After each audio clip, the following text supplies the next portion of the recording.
Okay, so this video is going to be going over verifying trigonometric identities. I personally find these ones a little bit easier. Even though the mathematics might be a little bit more complicated, you end up having an identity, so something that's true for all x values, and you have a right-hand side, so you kind of know like what the answer is supposed to be. And we're going to manipulate one side and try to get it to look at the other side. So let's use our Pythagorean identity here. If I subtract cosine over, then I know that 1 minus cosine squared gives me sine squared.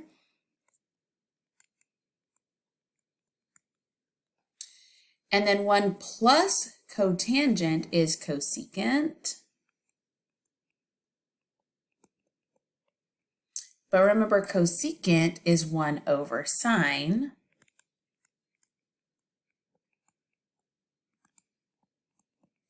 And so these are going to cancel, and I get 1. And so that identity must be true, and that's how we're going to verify that identity. So that's how we're going to prove that the left-hand side is equal to our right-hand side. All right, let's look at another identity here. So secant squared minus 1 over secant squared. But let's look and see, what is secant squared minus 1? Let's look at our Pythagorean identities. Secant squared, if I subtract 1 over here, is going to be tangent squared. So I'm going to have tangent squared in the top and secant squared in the bottom. And then let's go ahead and write these only in terms of sines and cosines. So sine squared theta over cosine squared theta all over 1 over cosine squared theta. Since I'm dividing by two fractions, I'm going to multiply by the reciprocal. And then these would cancel, and I'm left with sine squared theta, which is my right-hand side. All right, one last identity. Let's go ahead and use some of these negative sine and cosine rules. So sine of negative theta, let's remind ourselves, sine of negative theta is negative sine theta, and cosine of negative theta is cosine theta.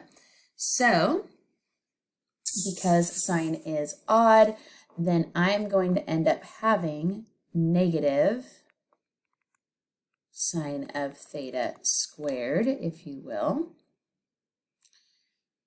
and minus, and then cosine squared of theta, because this just ends up being the same thing, all over negative sine of theta minus cosine of theta. All right, so this part squared ends up just being sine squared because you have a negative times a negative gives me a positive, and then minus cosine squared. And then I'm going to go ahead and factor out a negative down here.